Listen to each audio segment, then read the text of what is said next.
हम विष्णु पादा कृष्ण विष्णु जी विष्णु जी विधान संगीत नर्मदा मिश्र सरस्वती देवी भगवान की करुणे निर्विशेष धन्यवाद करते वंश संपत्ति विशेष प्रकार नाम भावने भी वैष्णव नमो नमः हे कृष्ण करुणा सिंधु दीनबंधु जगत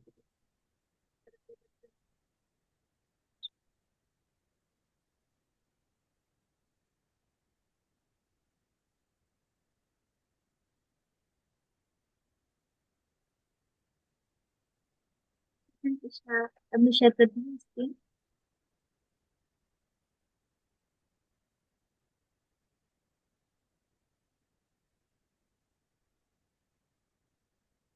विजिबल है स्क्रीन सभी को। हाँ हाँ। माता जी।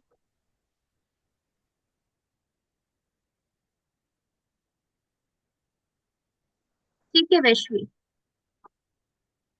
स्टार्ट करें। हाँ स्टार्ट करो।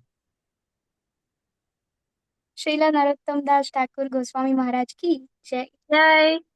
एक मिनट ये दूसरी स्क्रीन आ गई एक मिनट। ये मेरी अभी जो क्लास पूरी हुई ना उसकी रिकॉर्डिंग। हाँ okay।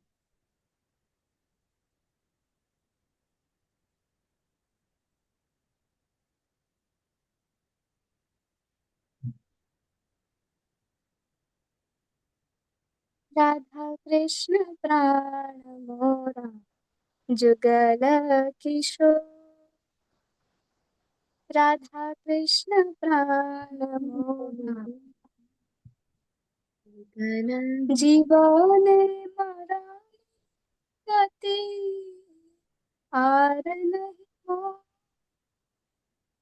जीवन मरा गति हरना। राधा कृष्ण प्राण मोरा जुगल किशोर। राधा कृष्ण प्राण किशोर। कालिंदी तेरी कदम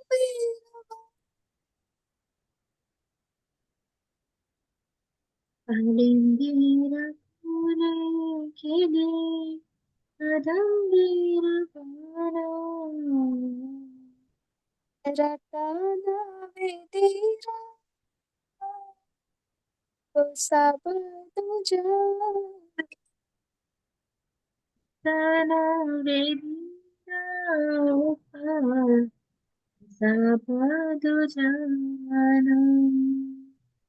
राधा कृष्ण प्राण मोरा जुगल किशोर। राधा कृष्ण प्राण किशोर। श्याम गौरी अंगे दिगो चंदनी रंग। श्याम गौर चंदनी संधा। श्याम डोला मुख चंद चामरा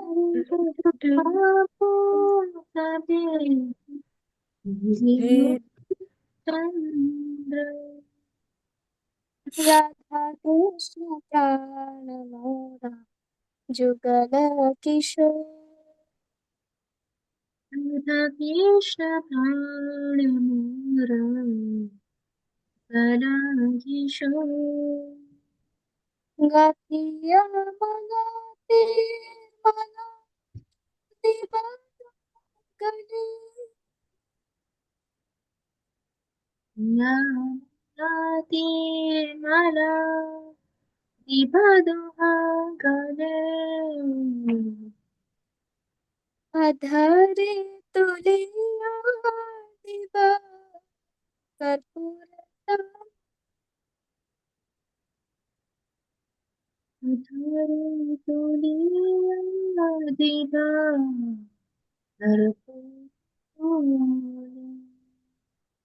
राधा कृष्ण प्राण मोरा जुगल किशोर। राधा कृष्ण प्राण किशोर ललिता विशाखान्वित सखी शाखादि तत् सखी वृंद आज्ञाय करीब सेवा चरण रवि य करीब सेवा चरणारविंदम्। राधा कृष्ण प्राण मोरा जुगल किशोर राधा कृष्ण प्राण युगल किशोर श्री कृष्ण चैतन्य श्री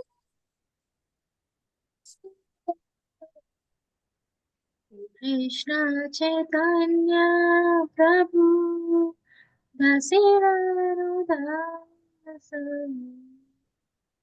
देवाधीश करे नरोत्तम दास सेवा निराश करे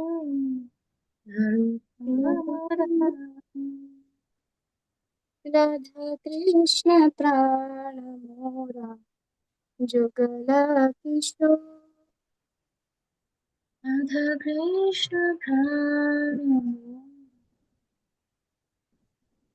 किशोर राधा कृष्ण प्राण मोरा जुगल किशोर राधा कृष्ण प्राण किशोर हरे कृष्णा कृष्णा कृष्णा हरे हरे राम राम हरे हरे हरे कृष्ण हरे कृष्ण कृष्ण कृष्ण हरे हरे हरे राम राम राम हरे हरे जय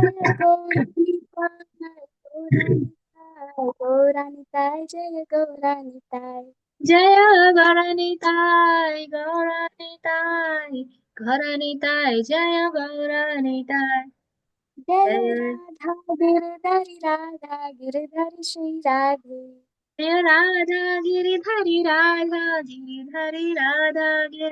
श्री राधे जय जय प्रभुपाद प्रभुपाद प्रभुपाद जय जय प्रभुपाद जय जय प्रभुपाद प्रभुपाद प्रभुपाद प्रभुपाद जगत गुरु श्री प्रभुपाद की जय नरोत्तम जय दास ठाकुर की जय जय जय थैंक यू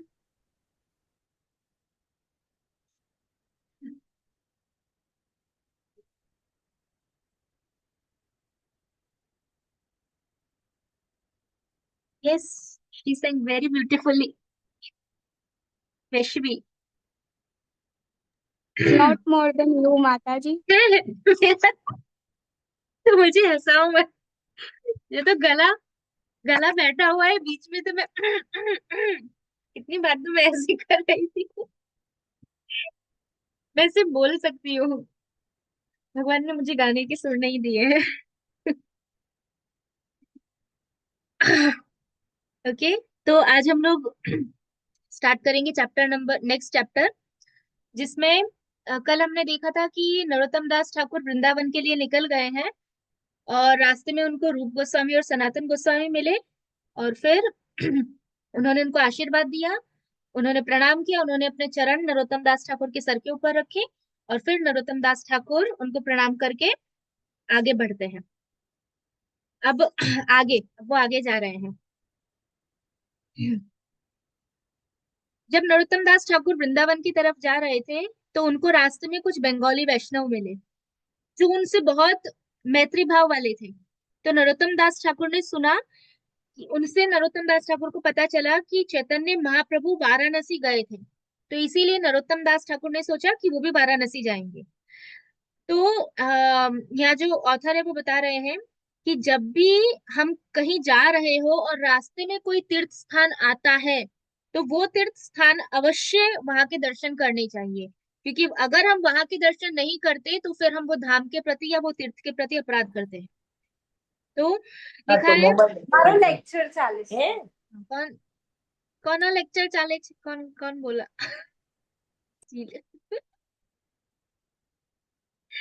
ओके। फिर बताया है कि स्पेशली क्योंकि वाराणसी में चैतन्य महाप्रभु गए थे, इसीलिए वाराणसी विशेष रूप से बरोबर बरोबर म्यूट केम નથી वीक में को होस्ट या माता जी आपको बना देती हूँ, बार बार देखना। हम्म। तो क्योंकि यहाँ पे महाप्रभु गए थे, इसलिए ये वाराणसी की महत्ता जो थी वो विशेष रूप से बढ़ गई थी। फिर आगे बताया है कि जो भी ये स्थान पे जाता है वो कृष्ण भक्ति प्राप्त करता है। क्यों? क्योंकि वहां पे चैतन्य महाप्रभु गए थे। तो नरोत्तम दास ठाकुर ने भी गंगा क्रॉस की और उसके बाद वो सीधा वो घाट पे चले गए जहाँ पे विश्वेश्वर शिव जी का मंदिर है। वो वहां गए, उन्होंने महादेव को दर्शन किया, महादेव को प्रणाम किया और फिर महादेव की मंदिर की परिक्रमा की प्रेम और भक्ति के साथ। वहां से फिर नरोत्तम दास ठाकुर उत्तर दिशा की तरफ मतलब नॉर्थ की तरफ गए, जहां पे वो उस घर में पहुंच गए जहां पे चैतन्य महाप्रभु वाराणसी गए तो रुके थे। महाप्रभु नरोत्तम दास ठाकुर वो घर पे गए। फिर उन्होंने वो घर जैसे ही देखा तो उनके अंदर सीधा प्रेम भाव उत्पन्न हो गया और वो एकदम एक्सटेसी में डांस करने लगे। वो जो घर था वो घर के आगे एक तुलसी का पौधा था और वो घर की दिशा जो थी, घर का मुख जो था वो पश्चिम की तरफ था। फिर नरोत्तम दास ठाकुर ने वो स्थान, क्योंकि यही वो जगह है जब चैतन्य महाप्रभु यहाँ पे रुके थे और पहली बार सनातन गोस्वामी बंगाल से भाग के उनको मिलने के लिए यहाँ पे आए थे। तो जब पहली बार सनातन गोस्वामी चैतन्य महाप्रभु को मिले थे, वही स्थान ये घर था। तो वो जिस जगह पे सनातन गोस्वामी खड़े थे उस स्थान को नरोत्तम दास ठाकुर ने प्रणाम किया और फिर वो घर के अंदर गए। तो घर में एक बूढ़े वैष्णव थे, तो नरोत्तम दास ठाकुर ने उनको प्रणाम किया और उन्होंने उनको आलिंगन किया, जो वैष्णव थे उन्होंने। फिर उन्होंने नरोत्तम दास ठाकुर को जल दिया ताकि वो अपने चरण जो है, क्योंकि वो बालक थे और वो वहां से चलते चलते आए थे तो उनके पांव पूरे गंदे हो गए थे, उनके पास चप्पल तो थी नहीं। तो उन्होंने अपने पांव धोए। फिर नरोत्तम दास ठाकुर ने बोला कि आपको देख के ही मेरे अंदर कृष्ण भक्ति बढ़ रही है, क्योंकि वो वैष्णव थे, वैष्णव को देखने से ही कृष्ण भक्ति बढ़ जाती है। फिर उन्होंने बताया कि मेरा नाम नरोत्तम है, मैं गड़ेरहाट जगह से आया हूँ और मैं वृंदावन जाने के लिए घर से निकला हूँ। तो उन्होंने बोला कि ठीक है, भगवान तुम्हारी वृंदावन जाने की इच्छा पूरी करेंगे, तुम अभी पहले प्रसाद पा लो, उसके बाद तुम थोड़ा आराम करो। फिर नरोत्तम दास ठाकुर ने प्रसाद पाया और जो वैष्णव थे उन्होंने बताया कि मैं चंद्रशेखर आचार्य का शिष्य हूँ, मैं यहीं पे रहता हूँ और उन्होंने मुझे आज्ञा दी थी कि मुझे रह के यहीं इसी घर में रह के मुझे भगवान की सेवा करनी है, इसलिए मैं यहाँ पे रहता हूँ। फिर रात हुई तो रात को दोनों ने ऐसा नहीं सोचा नरोत्तम दास ठाकुर ने कि मैं चल के आया हूँ, मैं छोटा हूँ, मैं थक गया हूँ, मुझे कल फिर से चलना है, जैसा हम करते हैं कि सुबह जल्दी उठना है तो अभी सो जाओ। ऐसा नहीं, नरोत्तम दास ठाकुर ने और उन्होंने पूरी रात सुबह तक उन्होंने कृष्ण कथा डिस्कस की, वो भगवान के बारे में चर्चा की। फिर नरोत्तम दास ठाकुर ने उनकी परमिशन ली कि अब मैं जाता हूँ और ऐसा बोल के वो चल दिए। कुछ दिनों के बाद वो चलते चलते प्रयाग पहुंचे, ठीक है, जहां भी कुंभ लगा हुआ है, कुंभ मेला। वो प्रयाग पहुंचे और वहां उन्होंने त्रिवेणी में स्नान किया। त्रिवेणी में स्नान करने के बाद वो एक रात प्रयाग में रुके और फिर वो मथुरा की तरफ चल दिए। जब वो मथुरा पहुंचे तो सबसे पहले नरोत्तम दास ठाकुर ने मथुरा में जो भूतेश्वर महादेव है उनका दर्शन किया। उनका दर्शन करने के बाद वो भगवान केशव के मंदिर गए और फिर वो वहां से गए भगवान श्री कृष्ण के जन्म स्थान मथुरा में। और जैसे ही वो मथुरा में पहुंचे तो उनके नेत्रों से, लिखा है 100 धाराओं में अश्रु बहने लगे भगवान की जन्मस्थली को देख के। और फिर वो वहां से विश्राम घाट गए और विश्राम घाट पे जाके उन्होंने स्नान किया। इतने में ही जहां जब इनकी लाइफ में ये सब चल रहा था तो उधर जीव गोस्वामी वृंदावन में थे। तो जीव गोस्वामी को स्वप्न आया उनको सपने में आया कि रूप गोस्वामी आए हैं और रूप गोस्वामी जीव गोस्वामी को ऐसा बोल रहे हैं कि जीव, मैंने वृंदावन में नरोत्तम को भेजा है, वो गडेराहत गांव से आया है और अभी वो विश्राम घाट पे बैठा हुआ है, तो तुम जाओ, उसको मिलो और उसको नरोत्तम दास ठाकुर को सौंप दो, सॉरी, लोकनाथ गोस्वामी को सौंप दो। मतलब जैसे वो, क्योंकि वो शिष्य होने वाले थे लोकनाथ लोकनाथ गोस्वामी के, तो किसके प्रॉपर्टी, एक शिष्य हमेशा अपने गुरु की अमानत होता है, गुरु की प्रॉपर्टी होता है, इसीलिए वो अपने गुरु की प्रॉपर्टी थे, तो रूप गोस्वामी ने कहा उनको वहां से लो और उनको लोकनाथ गोस्वामी को सौंप दो। जैसे ही जीव गोस्वामी ने ये सुना तो तुरंत उन्होंने अपने एक संगी को बुलाया और उनको वो तुरंत आज्ञा दी कि तुम जाओ मथुरा और नरोत्तम दास ठाकुर को वृंदावन ले आओ। तो वो बहुत खुश थे कि नरोत्तम दास ठाकुर आ रहे हैं, जीव गोस्वामी, और ये इतनी खुशी खुशी में वो सीधा लोकनाथ गोस्वामी के पास चले गए और बताने के लिए कि ऐसा नरोत्तम दास ठाकुर आ गए हैं। फिर जैसे नरोत्तम दास ठाकुर विश्राम घाट पे स्नान कर रहे थे, जब उन्होंने अपना स्नान खत्म किया उसी समय ये एक वैष्णव वहां पे आए, ये जिनको जीव गोस्वामी ने भेजा था वो। उन्होंने कहा कि महोदय आप जल्दी वृंदावन चलिए, आप यहाँ पे तो कभी भी जब आपकी इच्छा हो तब आप यहाँ पे आ सकते हैं, लेकिन आपको अभी के अभी वृंदावन जाना पड़ेगा, क्योंकि जीव गोस्वामी ने मुझे भेजा है आपको यहाँ लाने के लिए, तो जीव गोस्वामी की आज्ञा से मैं यहाँ आपको लेने आया हूँ। तो नरोत्तम दास ठाकुर तुरंत मान गए और दोनों के दोनों तुरंत मथुरा से वृंदावन के लिए चल दिए। अब जब वो चल रहे थे तो नरोत्तम दास ठाकुर की बहुत इच्छा हुई भगवान गोविंद का दर्शन करने की। तो वहां रास्ते में गोविंद जी का मंदिर था, तो वो दोनों भगवान गोविंद देव के मंदिर में गए और नरोत्तम दास ठाकुर ने भगवान की सुंदरता देखी, और जैसे ही उन्होंने भगवान की सुंदरता देखी वो इतने भाव विभोर हो गए कि वो वहां पे बेहोश हो गए। भगवान गोविंद का नाम लेते लेते नरोत्तम दास ठाकुर वो मंदिर में ही बेहोश हो गए। और वहां वृंदावन में लोकनाथ गोस्वामी और जीव गोस्वामी नरोत्तम दास ठाकुर का वेट कर रहे थे, और ये रास्ते में मंदिर में दर्शन करने गए और वो मंदिर में बेहोश हो गए। तो जब उन दोनों को पता चला, अजीब गोस्वामी को और लोकनाथ गोस्वामी को, कि ये नरोत्तम दास ठाकुर गोविंद जी के मंदिर में बेहोश हो गए हैं, तो वो दोनों के दोनों तुरंत मंदिर में गए नरोत्तम दास ठाकुर को देखने के लिए। उन्होंने देखा कि नरोत्तम दास ठाकुर बेहोश पड़े हुए हैं, तो जीव गोस्वामी ने बोला कि लोकनाथ गोस्वामी को, कि लोकनाथ गोस्वामी आप देखिए नरोत्तम दास ठाकुर के शरीर में अष्ट सात्विक विकार आ रहे हैं, जो जब कोई प्रेम अवस्था में होता है तो उसकी बॉडी में जो जो चेंजेस होते हैं, लाइक उसकी बॉडी एकदम मेल्ट हो जाती है, या तो उसकी बॉडी एकदम पत्थर जैसी कड़क हो जाती है, या तो सांस आनी बंद हो जाती है, ये सारे अलग अलग प्रकार के बॉडीली सिम्टम्स होते हैं जब कोई प्रेम अवस्था में होता है। तो उन्होंने बताया कि ये नरोत्तम के शरीर में ये सब कुछ हो रहा है। तो ये जो बालक है, क्योंकि वो छोटे थे, ये बालक इतनी कम आयु में ही बहुत सारी भौतिक चीजों को छोड़ चुका है। जरा देखो कि कितना इसके अंदर, कितना भगवान के प्रति भक्तिमय भाव है।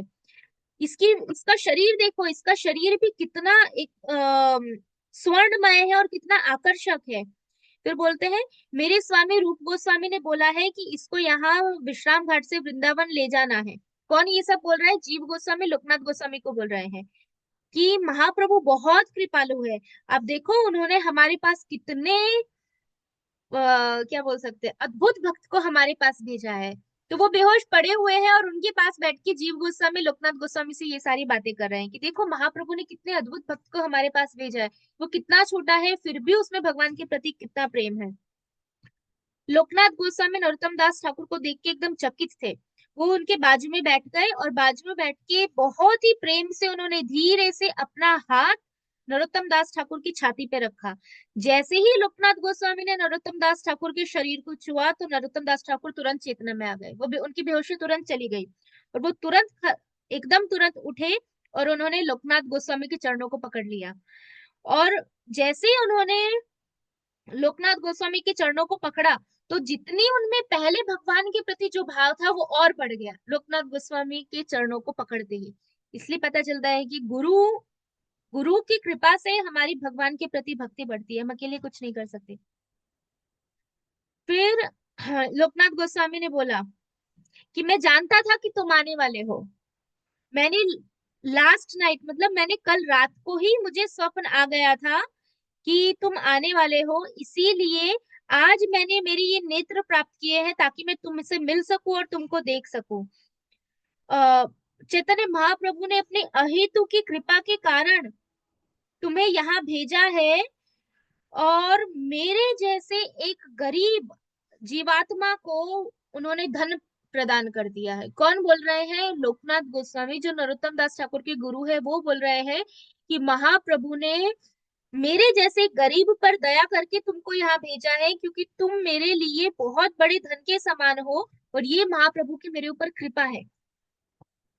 फिर जीव गोस्वामी ने लीगली, फॉर्मली नरोत्तम दास ठाकुर को लोकनाथ गोस्वामी को सौंप दिया है। अब ये आपका, हम लीगली देते हैं ना, कोई चीज एक बोलने का अलग होता है और एक लीगली फॉर्मली देना होता है, तो उन्होंने उनको दिया और और उनको बोला कि अब आप इनके गाइडेंस में और इनकी केयर में रहना। लोकनाथ गोस्वामी बहुत प्रसन्न थे, क्योंकि वो पहले से ही नरोत्तम दास ठाकुर का जो स्वाभाविक, जो रागानुग प्रेम था, जो स्वाभाविक प्रेम था, वो देख के पहले ही उनके मन में नरोत्तम दास के प्रति एक बहुत प्रेम भरी छवि बन चुकी थी। फिर लोकनाथ गोस्वामी खुद अपने आप नरोत्तम दास ठाकुर को गोविंद जी के मंदिर के अंदर ले गए, गिट्टी को देखने के लिए, विग्रह को देखने के लिए। जैसे ही भगवान के मुख को देखा, गोविंद जी के मुख को, नरोत्तम दास ठाकुर फिर से बेहोश हो गए, क्योंकि उनके अंदर वो कृष्ण के प्रेम भाव में थे, उनका कृष्ण के प्रेम ही स्वयं थे। तो जैसे ही उन्होंने गोविंद जी को देखा, वो फिर से गिर गए। तो फिर वहां पे जो भक्त थे, उन्होंने बहुत प्रेम से और बहुत सावधानी से नरोत्तम दास ठाकुर को उठाया और उठा के उनको लोकनाथ गोस्वामी के आश्रम पर ले गए। जब उनको होश आया तो नरोत्तम दास ठाकुर को बहुत अलग अलग, क्योंकि वो अपने गुरु के घर पे थे, गुरु के आश्रम में थे, तो उनको अलग अलग प्रकार के अनुभूतियां हो रही थी, आध्यात्मिक अनुभूतियां। फिर थोड़े टाइम बाद ही एक डिवोटी गोविंद जी का प्रसाद लेके आता है लोकनाथ गोस्वामी के आश्रम पे, लेकिन उसे पाने से पहले लोकनाथ गोस्वामी नरोत्तम दास ठाकुर को पूछते हैं कि तुम अपनी पूरी स्टोरी मुझे बताओ, तुम यहाँ कैसे आए, तुम कौन हो, कहाँ से आओ, ये सब कुछ मुझे डिटेल में बताओ। तो नरोत्तम दास ठाकुर बोलते हैं कि एक स्वर्ण स्वर्ण कलर का एक बच्चा, स्वर्ण रंग का एक बालक मेरे शरीर में प्रवेश कर गया है और उसकी वजह से मैं रूप गोस्वामी के चरण कमलों को देख पा रहा हूँ। इतनी बड़ी बात है, चैतन्य महाप्रभु उनके अंदर प्रवेश किए और वो रूप गोस्वामी के चरण कमलों को देख पा रहे हैं। लोकनाथ गोस्वामी ने पूछा, क्या तुमने वो बालक को फेस टू फेस देखा है, डायरेक्ट देखा है? और फिर वापस बोलते हैं कि वो जो बालक है वो कोई और नहीं, चैतन्य महाप्रभु ही है, जो इस पूरे विश्व के गुरु है। चैतन्य महाप्रभु स्वयं भगवान के प्रेम अवतार है और अब उन्होंने वो प्रेम तुम्हें दिया है। ये प्रेम जो, जिसकी पूजा सब लोग करते हैं, जिस प्रेम की आराधना सब करते हैं, वो प्रेम अभी तुम्हारे हृदय में चैतन्य महाप्रभु ने दे दिया है। इसीलिए मुझे लगता है कि तुम्हें कोई गुरु स्वीकार करने की आवश्यकता नहीं है। क्यों बोल रहे हैं? क्योंकि तुम्हारे हृदय में महाप्रभु ने डायरेक्ट प्रेम दे दिया है। तो क्योंकि तुम्हारे अंदर प्रेम है, इसलिए अभी जरूरी नहीं है कि तुम कोई गुरु को स्वीकार करो। कहाँ गए? हाँ, फिर उन्होंने लिखा है, क्योंकि वैसे ही तुमने अपने जीवन के परम उद्देश्य को तो प्राप्त कर लिया है। क्योंकि गुरु हमारे क्या करते हैं कि हमको कृष्ण की तरफ ले जाते हैं, कृष्ण को प्राप्त करवाते हैं, वो गुरु का कार्य है। तो वो बोले तुमने तो ऑलरेडी वो प्राप्त कर लिया है, इसीलिए नरोत्तम तुम्हारा जीवन धन्यमय है, क्योंकि तुमने कृष्ण प्रेम प्राप्त कर लिया है और भगवान की पूर्ण कृपा तुमने प्राप्त कर ली है। अब तुम्हें एक गुरु की शरण लेने की कोई जरूरत ही नहीं है, क्योंकि और तुम्हारे लिए पाने के लिए कुछ शेष ही नहीं रह गया। जो अल्टीमेट था वो तुमने पा लिया, तो तुम गुरु को क्यों स्वीकार करोगे? तो ये सब उन्होंने बोला। फिर इसके बाद लोकनाथ गोस्वामी और नरोत्तम दास गोस्वामी ने, दोनों ने प्रसाद पाया। फिर नरोत्तम दास ठाकुर के बाजू में ही ऐसे वो बैठे थे लोकनाथ गोस्वामी। तो नरोत्तम दास ठाकुर को बहुत अच्छा नहीं लग रहा था। अगर हमको कोई हमारे गुरु महाराज की बाजू में बिठा दे तो हम बैठ सकते हैं? नहीं बैठ सकते, वो हमारी योग्यता नहीं है। तो वही सेम चीज नरोत्तम दास ठाकुर को लग रही थी, वो बहुत हेसिटेट हो रहे थे वहां बैठने के लिए। फिर लोकनाथ गोस्वामी ने लेकिन उनको बोला, नहीं तुम बैठो। तो जब उन्होंने बोला, तब नरोत्तम दास ठाकुर बैठे और फिर उन्होंने अपने गुरु के पास में बैठ के प्रसाद लिया। मतलब वो ऐसी बाजू बाजू में बैठ के, हम भी कभी अपने गुरु महाराज के बाजू में बैठ के प्रसाद नहीं पा सकते, वैसे ही नरोत्तम दास ठाकुर नहीं कर रहे थे, लेकिन उनके गुरु ने कहा तो उन्होंने किया। फिर नरोत्तम दास ठाकुर बोलते हैं कि हे लोकनाथ गोस्वामी, मैं बहुत पतित जीव हूँ और आप एक बहुत उन्नत वैष्णव है, तो प्लीज आप मुझे परमिशन दो, मुझे आज्ञा दो कि मैं मेरा मन में जो भी चल रहा है वो आपके सामने व्यक्त कर सकूं। मतलब वो अपने मन की बात बोलने के लिए भी अपने गुरु की परमिशन ले रहे हैं, ऐसा नहीं कि सीधा पट पट पट पट बोल दिया गुरु महाराज ये है वो है वो है, वो आज्ञा ले रहे हैं अपने गुरु की। ये हमें सीखना चाहिए। जब हम भी कभी गुरु महाराज को मिले, कुछ बात बोलनी हो, तो first we should take permission. Narottam Das Thakur को उनके गुरु बोल रहे हैं कि तुमने तो सब कुछ पा लिया है, कृष्ण प्रेम पा लिया, तुमको किसी चीज की जरूरत नहीं है। और वो नरोत्तम दास ठाकुर ऐसा बोल रहे हैं कि आप मुझे आज्ञा दो कि मैं अपने मन की बात आपको बता सकूं। तो लोकनाथ गोस्वामी ने ऐसे हाँ किया, ऐसे गर्दन हिला के, और फिर नरोत्तम दास ठाकुर ने बोलना स्टार्ट किया कि हे प्रभु, जब ये कलयुग में चैतन्य महाप्रभु आए और उन्होंने सभी जीवों को, चंडाल तक को भी उन्होंने ये भौतिक जगत से उनका उद्धार किया। वो इस पूरे भौतिक जगत के, पूरे ब्रह्मांड के वो गुरु है और सभी उनकी आज्ञा का पालन करते हैं। फिर भी भगवान ने खुद एक उदाहरण स्थापित किया गुरु स्वीकार करके। तो उन्होंने वो उदाहरण स्वीकार किया है ताकि हम उसका पालन कर सके। इसलिए भगवान की जितनी भी पार्षद है, भगवान की जितने भी फॉलोअर्स है, उन्होंने सभी ने गुरु स्वीकार किया। तो गुरु की जो आज्ञा होती है वो शिष्य के लिए प्राण के समान होती है। प्राण के समान मतलब प्राण जाना मतलब जीवन खत्म, वैसे गुरु की आज्ञा का उल्लंघन होना मतलब जीवन खत्म। केवल, बहुत अच्छा बता रहे हैं नरोत्तम दास ठाकुर, केवल गुरु महाराज की, केवल अपने गुरु की आज्ञा का पालन करके एक शिष्य समस्त प्रकार की सिद्धियां प्राप्त कर सकता है। मैंने मेरे गुरु महाराज से अभी तक कोई भी आज्ञा प्राप्त नहीं की है, ना ही मैं ये जानता हूँ कि मुझे क्या करना है। मुझे ये भी नहीं पता कि एक गुरु से जिज्ञासा और प्रश्न किस प्रकार करने चाहिए। मैं एक बहुत ही गिरा हुआ तुच्छ जीव हूँ और मेरे अंदर कोई भी योग्यता नहीं है। क्योंकि लोकनाथ गोस्वामी ने क्या बोला, तुम्हें गुरु स्वीकार करने की जरूरत नहीं है। तब नरोत्तम दास ठाकुर उनको वापस बोल रहे हैं कि भगवान की पार्षदों ने, सभी ने गुरु स्वीकार किया है, तो फिर मुझे भी गुरु स्वीकार करना है, क्योंकि मुझे पता ही नहीं है कि कैसे गुरु बनाना है, कैसे गुरु की आज्ञा का पालन करना है, क्या करना है, मुझे कुछ नहीं पता। तो जब उन्होंने ये सब बोला तो लोकनाथ गोस्वामी को बहुत एकदम उनके प्रति करुणा भाव आ गया और उन्होंने वो एकदम मुस्कुराने लगे। तो वहां पे जितने भी भक्त उपस्थित थे आश्रम में, वो सभी नरोत्तम को देख के एकदम खुश हो गए और उन्होंने लोकनाथ गोस्वामी को बोला कि आप स्वीकार कर लीजिए, इनको बना लीजिए अपना शिष्य, ऐसा करके बोले नरोत्तम लोकनाथ गोस्वामी को। बोले कि हे गोसाई, कोई भी ऐसा बहुत कठोर नियम नहीं है वृंदावन में दीक्षा देने के लिए, इसलिए आप नरोत्तम दास ठाकुर को बिना देरी किए दीक्षा दे दीजिए, ऐसा करके बोले। तो लोकनाथ गोस्वामी बोले मैं नहीं दे सकता। उन्होंने बोला आई कैन नॉट, मैं नहीं दे सकता।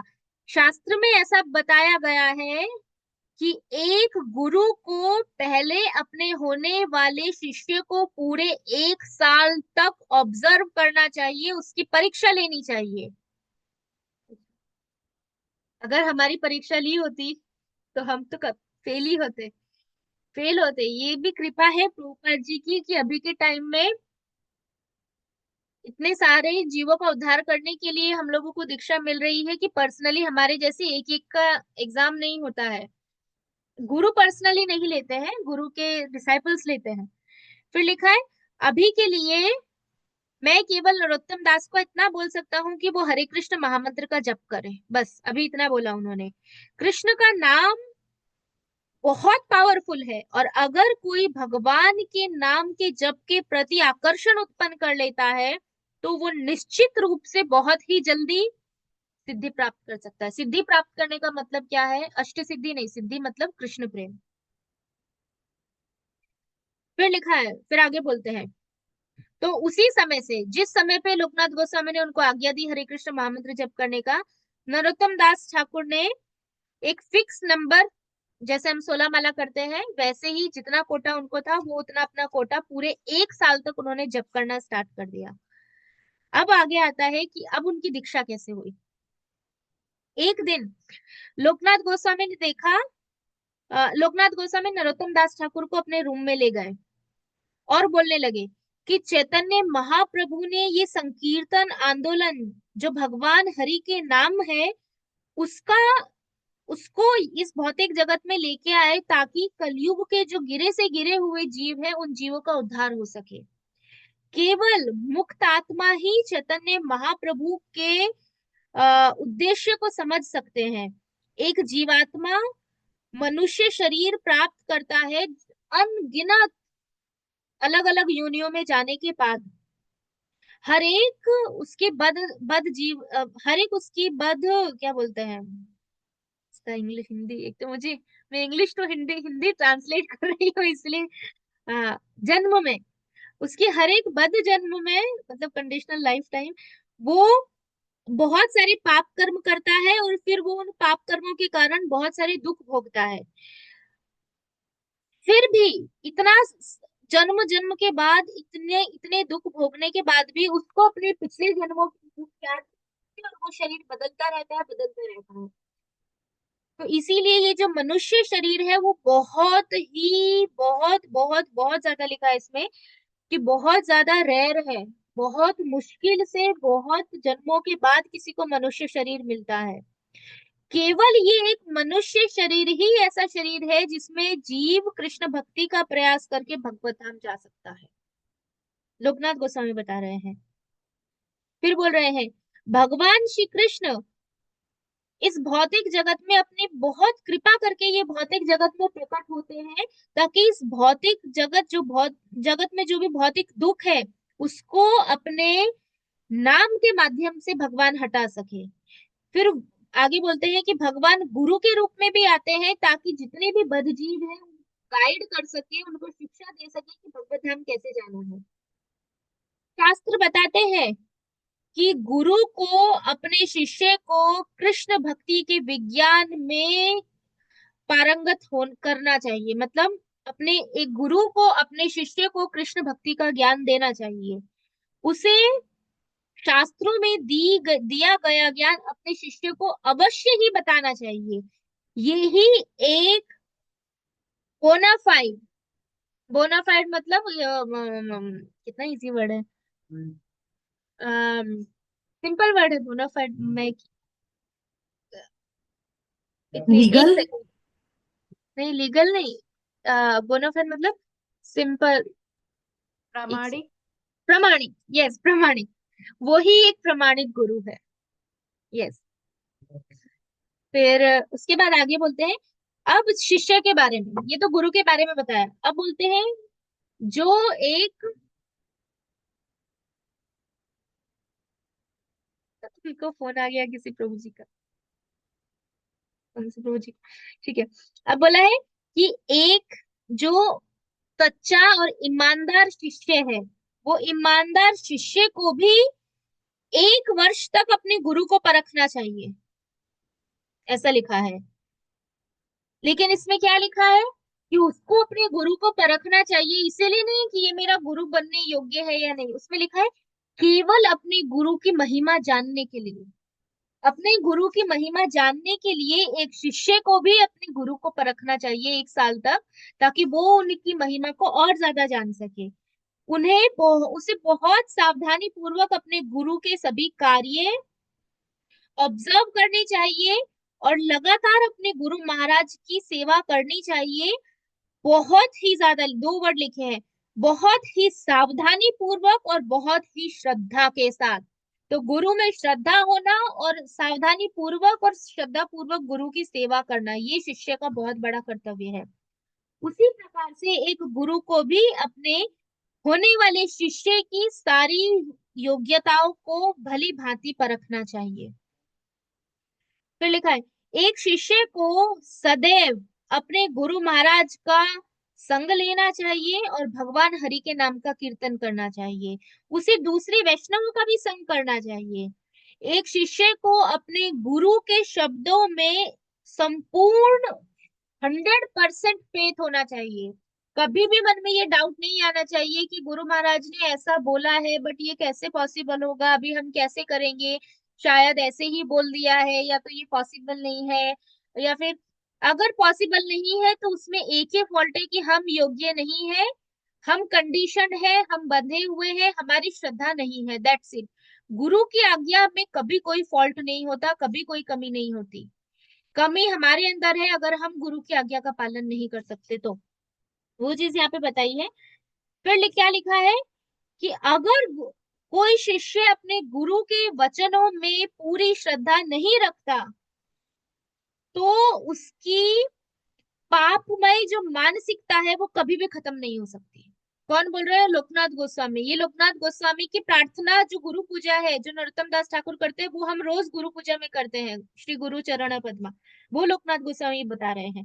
फिर बोल रहे हैं एक शिष्य को हमेशा हरे कृष्ण महामंत्र का दिन और रात जप करना चाहिए और बहुत पेशेंटली, मतलब बहुत ही पेशेंस, पेशेंस रखना, क्या बोलते हैं, धीरज। धीरज। धीरज इंग्लिश पढ़ के बहुत धीरज के साथ उसको भगवान की कृपा का वेट करना चाहिए। ऐसा नहीं कि मैंने 4 दिन हो गए, 1 साल हो गया, 2 साल 3 साल मैंने जप किया, अभी तक मुझे कृपा नहीं मिल रही, भगवान के दर्शन नहीं हुए, नहीं। पेशेंटली, जैसे उपदेशामृत में भी बोला है, वो श्लोक आता है, हाँ, मैं सब भूल गई, उत्साह निश्चय धैर्य याद, कि उत्साह निश्चय और धैर्य, धैर्य होना बहुत जरूरी है। फिर लिखा है कि एक गुरु जो होता है वो अपने शिष्य पे कब कृपा करता है, वो बता रहे हैं कि उनकी कृपा तब मिलती है शिष्य को जब वो देखते हैं कि उनका शिष्य भगवान की कृपा प्राप्त करने के लिए कितना उत्सुक है। तब वो उत्सुकता देख के एक गुरु अपने शिष्य के ऊपर कृपा करते हैं। फिर बोला है कि गुरु को हमेशा अपने शिष्य के मन को टेस्ट करते रहना चाहिए कि उसके मन में क्या चल रहा है, और अगर शिष्य क्वालिफाइड नहीं है तो गुरु को उसके ऊपर कृपा नहीं करनी चाहिए। कितना बड़ा सेंटेंस है कि उसके मन का टेस्ट करना चाहिए, और अगर लगता है कि गुरु मतलब शिष्य जो है वो क्वालिफाई नहीं है तो गुरु को उसके ऊपर कृपा नहीं करनी चाहिए। तब सोचो, प्रभुपाद जी यहाँ पे आए तो हम में से कोई भी योग्य नहीं है, कुछ भी नहीं है। प्रभुपाद ने ये इतने स्ट्रिक्ट रूल्स जो है वो सब प्रभुपाद जी ने साइड पर रखे और कृपा दी, अहेतु की कृपा, बिना किसी कारण के प्रभुपाद ने कृपा दी। और अभी प्रभुपाद जी के जो शिष्य हैं वो भी अहेतु की कृपा दे रहे हैं। हमारी कोई योग्यता है ही नहीं, सिर्फ 16 माला करना, 4 नियम का पालन करना हम एक्सटर्नली कर रहे हैं, लेकिन मन में क्या क्या चल रहा है यहाँ पे बोला है उसके मन का टेस्ट लेना चाहिए। हमारे मन का टेस्ट होगा तो हम चारों नियम भी टूटेंगे, जप के प्रति भी शायद अपराध होगा, गुरु के प्रति अपराध होगा, भगवान के प्रति अपराध होगा, वैष्णवों के प्रति अपराध होगा, 6 के 6 अनर्थ हमारे अंदर भरे हुए हैं, तो हम योग्य है ही नहीं। लेकिन फिर भी गुरु कृपा करते हैं, फिर भी प्रभुपाद जी ने कृपा की हमारे जैसे जीवों के लिए। फिर आगे लिखा है, बोलते हैं हे नरोत्तम, ये ही ट्रेडिशनल मेथड है जो जो वास्तविक गुरु और वास्तविक शिष्य जिस चीज का पालन करते हैं, यही वो मेथड है। फिर लिखा है कि जब तक कोई ये सारे स्टैंडर्ड्स फॉलो नहीं करता तब तक वो भगवान श्री कृष्ण की कृपा प्राप्त नहीं कर सकता। तो ऐसा नहीं है कि भगवान कृष्ण ऐसे ही किसी को कृपा दे देते हैं, भगवान की कृपा की भी स्टैंडर्ड्स है कि भगवान किसके ऊपर कृपा करेंगे, वो यहाँ बताया। फिर बोला है कि शास्त्र एक गुरु को मना करता है कि वो बहुत सारे शिष्य स्वीकार ना करे, ज्यादा से ज्यादा उसके 2 या 4 डिसाइपल होने चाहिए और वो कृष्ण प्रेम प्राप्त कर सकते हैं, लेकिन वो बहुत ज्यादा शिष्य स्वीकार ना करे। यस, ये शास्त्र में बोला है, क्योंकि जितने ज्यादा शिष्य होंगे वो सबके कर्मों की रिएक्शन गुरु को स्वीकार करने पड़ते हैं, वो पाप करेंगे तो वो गुरु को भी जाता है। अब सोचो प्रभुपाद कितने कृपालु है कि प्रभुपाद ने इतने सारे लोगों को का उद्धार करने के लिए प्रभुपाद ने ये नहीं सोचा कि उनको क्या होगा। दैट इज प्योर डिवोटी, वो शुद्ध भक्त होते हैं। फिर नरोत्तम दास को आगे बोल रहे हैं, नरोत्तम दास, एक मिनट, बोल रहे हैं कि फिर आगे बोल रहे हैं कि भगवान श्री कृष्ण का नाम जप करने से ही निश्चित रूप से कृष्ण प्रेम प्राप्त होता है। इसीलिए हर किसी को किसी ना किसी प्रकार से कोई ना किसी तरह का अटैचमेंट भगवान हरि के नाम के प्रति उत्पन्न करना ही चाहिए। अगर उसको कृष्ण प्रेम चाहिए तो उसको नाम के प्रति अटैचमेंट लाना ही पड़ेगा। किसी का रीडिंग में होता है, श्रवण में होता है, अलग अलग चीजों में होता है, लेकिन नाम में होना पड़ेगा, क्योंकि नाम ही गोलोक ले जा सकता है। तो इस तरह नरोत्तम दास ठाकुर का पूरा 1 साल चला गया और उन्होंने भगवान का पवित्र नामों का जो भी जप था वो करते रहे। उसमें लिखा है कि वो दिन रात जप करते थे। कभी कभी तो वो एक जगह पे बैठ के भगवान की 2 लाख नाम का जप करते थे। 3 लाख नाम जप का मतलब होता है 192 राउंड्स। तो 2 लाख नाम जप उससे थोड़ा कम होगा। 192 का डिवाइड बाई 3 कर दो और फिर उसको मल्टीप्लाई 2 कर दो, उतना। फिर लिखा है कि दूसरे समय में जब वो जप नहीं कर रहे होते थे तो अ, हाँ, और कभी कभी लिखा है कभी कभी वो रात को जगते थे और जितना उनका फिक्स कोटा है वो फिक्स कोटा भी अपना कंप्लीट करते थे। फिर हर सुबह वो उठ के अपने गुरु महाराज लोकनाथ गोस्वामी के पास जाते थे और उनको प्रणाम करते थे। फिर वो अपने गुरु के पास में बैठते थे और अपने गुरु महाराज के का दर्शन करते थे। इसमें इतना अच्छा लिखा है कि and look with undivided attention at his beautiful features. मतलब अपने गुरु महाराज की जो सुंदरता है उस गुरु महाराज को देखते थे, उनका दर्शन करते थे। और ऐसा नहीं कि यहाँ दर्शन कर रहे हैं फिर एक बार इधर और इधर, फिर एक बार इधर और फिर वापस देखने लगे और फिर इधर फिर इधर, नहीं। इसमें अनडिवाइडेड अटेंशन, पूरे अटेंशन के साथ वो अपने गुरु महाराज का दर्शन करते थे। कभी कभी वो अपने गुरु महाराज से बात करते थे और कभी कभी अपने गुरु महाराज का उच्छिष्ट जो वो प्रसाद पाते थे उसमें जो बचता है उच्छिष्ट उसको पाते थे। कभी कभी वो अपने गुरु महाराज के चरणों की मसाज करते थे, उनके चरण दबाते थे। और बाकी टाइम वो अपने गुरु महाराज की आज्ञा का पालन करते थे। कभी कभी वो वृंदावन में अलग अलग स्थली जहाँ पे भगवान ने अपनी लीलाएं की हैं उसका दर्शन करने जाते थे। कभी कभी वो जीव गोस्वामी को मिलने जाते थे और उनसे वार्तालाप करते थे।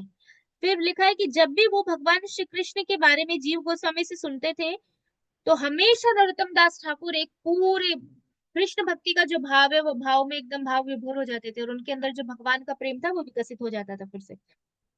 फिर लिखा है, अब बहुत इंपॉर्टेंट, हम ये कर सकते हैं या नहीं कर सकते हैं हमारे लिए। इन सब के अलावा नरोत्तम दास ठाकुर अपने गुरु महाराज की एक विशेष सेवा करते थे। किसी को पता है? शायद कभी किसी ने सुना हो। कौन सी सेवा करते थे नरोत्तम दास ठाकुर? कुछ आइडिया? एक विशेष सेवा, और इसके लिए वो बहुत फेमस है। मुझे लगता है आज ये चैप्टर पूरा नहीं होगा, मुझे 2 क्लास में लेना पड़ेगा। कोई आइडिया? कि ना, नहीं। और कोई कोई गुरु की क्या सेवा कर सकता है? अब सोचो क्या सेवा हो सकती है वो ऐसी विशेष सेवा कि आज भी सभी आ, वैष्णव, जब ये होता है कि कोई शिष्य अपने गुरु की कैसी किस हद तक की सेवा कर सकते हैं तो उसमें नरोत्तम दास ठाकुर का नहीं। मसाज नहीं, मसाज तो ऑलरेडी मैंने बोला होकर वो मसाज करते थे। ये सेवा पता नहीं मुझे कोई करता है या नहीं करता, मैं बताती हूँ। विशेष सेवा क्या थी, ये वाला पास टाइम लेके फिर हम नेक्स्ट डे कंटिन्यू करेंगे। यस, देखो अभी बताती हूँ। उनकी स्पेशल सेवा ये थी कि उनके गुरु महाराज जिस स्थान पे मलमूत्र त्याग करते थे वो स्थान को साफ करते थे नरोत्तम दास ठाकुर स्वयं, खुद। इसके लिए नरोत्तम दास ठाकुर मिट्टी लेके आते थे और आ, अपने जो गुरु महाराज है उनके इस्तेमाल के लिए उसको रख देते थे।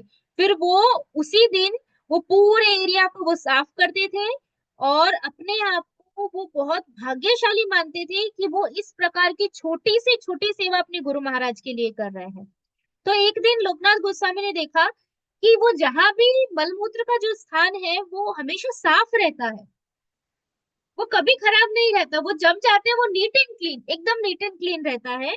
हमें ये चीज समझनी है कि लोकनाथ गोस्वामी भगवान के पार्षद है, हमारे जैसे भौतिक व्यक्ति नहीं है। नरोत्तम दास ठाकुर साक्षात भगवान के प्रेम अवतार है। इसीलिए हमें कंपेयर नहीं करना है कि कैसा स्टूल मल मूत्र, और ये ऐसे मन में ऐसे विचार नहीं लाने, इससे हम वैष्णवों के प्रति अपराध कर सकते हैं। फिर लोकनाथ गोस्वामी ने देखा कि साफ है एकदम, तो उन्होंने अपने एक उनको पूछा सेवक को कि ये कैसे होता है, कौन करता है, अभी तक हमको पता नहीं चल रहा है कि ये साफ कैसे हो जाता है बार बार। तो उनका ये क्वेश्चन एक बार ऐसा रहा। फिर बताया है कि कभी कभी नरोत्तम दास ठाकुर इतना रोते थे, इसमें लिखा है लेमेंटेड पिटिएबली। पिटिएबली का मतलब वो इतना रोते थे, इतना रोते थे, ये सोच के कि उनको उनके ऊपर उनके गुरु महाराज की कृपा नहीं है, ये सोच के वो रोते थे। हमें देखना चाहिए हम कब रोते हैं अपने गुरु महाराज के लिए, प्रभुपाद के लिए, कि हमारे ऊपर कृपा नहीं है। उस समय उनकी आंखों से अश्रु बहते थे। फिर क्योंकि लोकनाथ गोस्वामी जो है वो नरोत्तम दास ठाकुर के प्राण थे, इसमें लिखा है वो प्राण थे उनके। और आगे लिखा है कि अ, वो नरोत्तम दास ठाकुर अपने आप को मानते थे कि वो बहुत भाग्यशाली है, क्योंकि उनको लोकनाथ गोस्वामी जैसे महान वैष्णव का संग मिला है, महान गुरु का संग मिला है। अब लिखा है, आगे बताते हैं कि जब नरोत्तम दास ठाकुर के गुणों का और उनके कार्यों का वर्णन करते हैं तो ये बहुत ही अद्भुत है, और साथ ही साथ में ये कानों को बहुत आनंद देने वाला है। फिर आगे लिखा है कि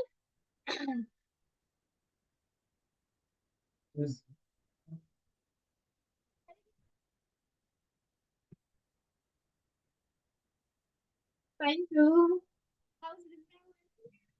वृंदावन।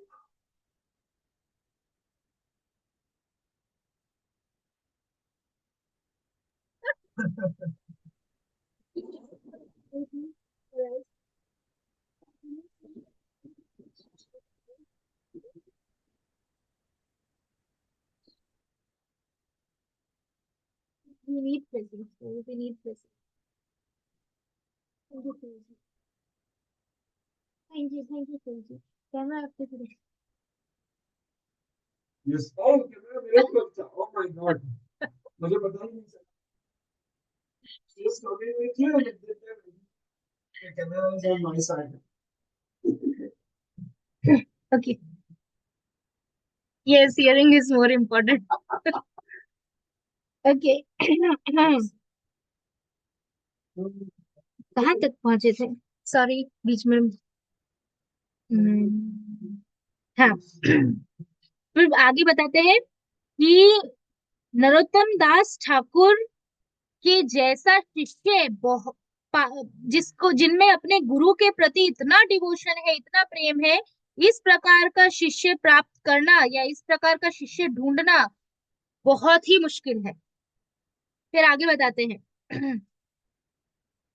ओके, 7 मिनट्स है कि नरोत्तम दास ठाकुर ने पूरे 1 साल तक अपने गुरु महाराज की जो सेवा है वो सेवा की, और जब उनका 1 साल पूरा हो गया तब नरोत्तम दास तो लोकनाथ गोस्वामी अभी तक नहीं समझ पा रहे थे कि जहाँ पे वो मलमूत्र त्याग करते हैं वो जगह साफ कौन करता है। पूरा 1 साल चला गया और अभी तक वो सोच रहे थे। तो एक दिन लोकनाथ गोस्वामी ने सोचा कि अब मैं खुद जाऊंगा और मैं खुद जाके देखता हूँ कि ऐसा कार्य कौन कर रहा है, क्योंकि उनके मन में उनको टेंशन हो रहा था कि कौन ऐसी सेवा मेरी कर रहा है।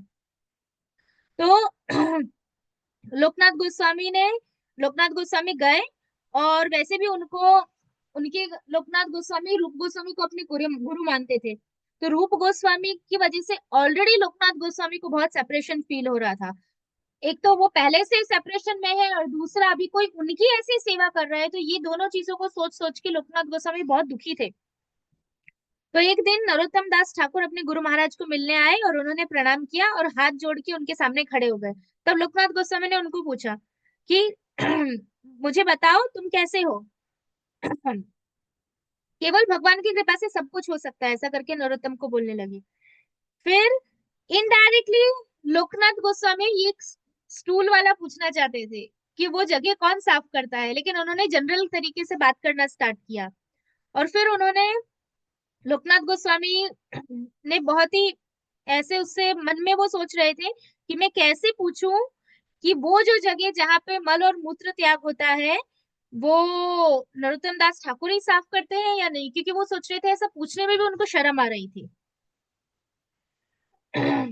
फिर नरोत्तम दास ठाकुर ने, एक सेकेंड, नरोत्तम दास ठाकुर ने अपने गुरु महाराज के जो प्रश्न थे कि कैसे हो वो सब का उत्तर दिया, अपने गुरु महाराज को प्रणाम किया और फिर अपने 2 लाख नाम जप करने के लिए वो चले गए। अगले दिन सुबह लोकनाथ गोस्वामी जानबूझ के जल्दी उठे, जिस टाइम रोज उठते हैं उससे जल्दी उठे, और फिर वो बाहर गए अपने मॉर्निंग ड्यूटी से वो पूरी करने के लिए। और उन्होंने, थैंक यू, ये रहा। फिर उन्होंने देखा कि नरोत्तम दास ठाकुर झाड़ू लेके, हाथ में झाड़ू लेके वहां खड़े हुए हैं। तो लोकनाथ गोस्वामी धीरे से नरोत्तम दास ठाकुर के पास गए, और अंधेरा था तो दिखे नहीं, तो उनको पूछा, तुम कौन हो, मुझे सच बताओ।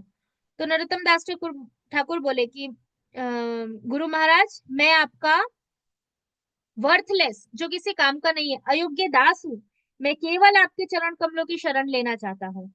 फिर वो बोलते हैं, नरोत्तम, तो ये तुम्हारा काम है, मैं बहुत दुखी हूँ कि तुम ये काम कर रहे थे, अभी इसको अभी के अभी बंद कर दो।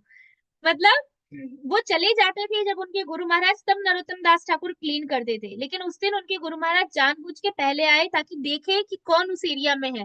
तो उन्होंने देखा कि तो नरोत्तम दास ठाकुर झाड़ू लेके खड़े थे। फिर नरोत्तम दास ठाकुर बोलते हैं कि किसी को अपने गुरु की सेवा बहुत ही भाग्य से मिलती है, तो आप मेरे ऊपर कृपा करें और मुझे और मेरे मन को ये सेवा से आप मत हटाओ। वो ऐसा करके अपने गुरु महाराज को बोल रहे हैं। उनके गुरु महाराज ने मना किया कि तुम ये स्टूल साफ करने वाली सेवा मत करो, तो वो बोल रहे हैं कि नहीं, आप मुझे ऐसी सेवा से मत हटाओ।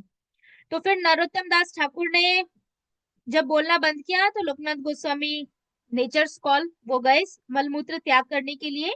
तो नरोत्तम दास ठाकुर वहीं पे चुपचाप खड़े रहे अपने हाथ में झाड़ू लेके। जब लोकनाथ गोस्वामी ने फिनिश किया तो नरोत्तम दास ठाकुर ने उनको जल दिया, हाथ धोने के लिए क्ले दिया, और फिर नरोत्तम दास ठाकुर जैसे हर बार करते थे, एकदम खुशी खुशी उन्होंने वो पूरा एरिया साफ किया।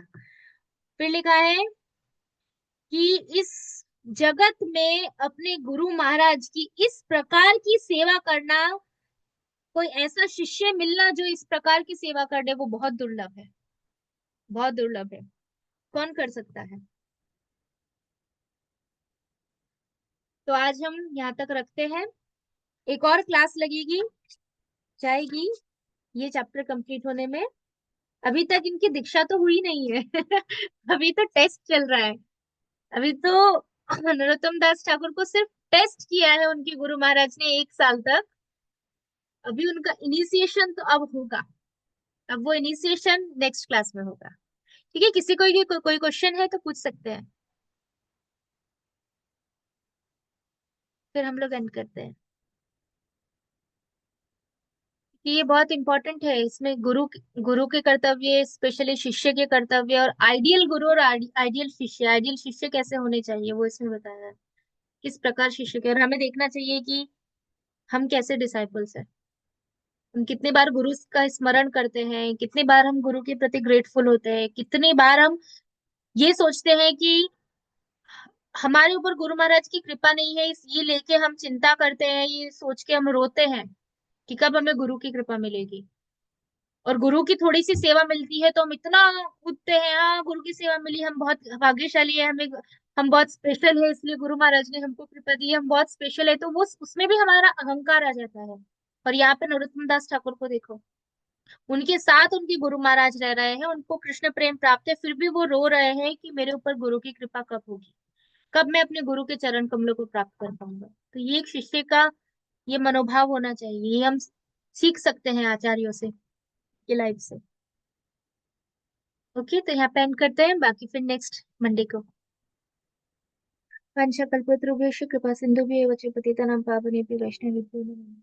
नरोत्तम दास ठाकुर की जय, श्री प्रभुपाद की जय, सभी के गुरु महाराज की जय, हरे कृष्ण महामंत्र की जय, चैतन्य महाप्रभु की जय, लोकनाथ गोस्वामी की जय, नित्यानंद दास जिन्होंने ये बुक लिखी है उनकी जय, अनंत कोटि वैष्णव वृंद की जय, समस्त वैष्णवों की जय। हरे कृष्ण।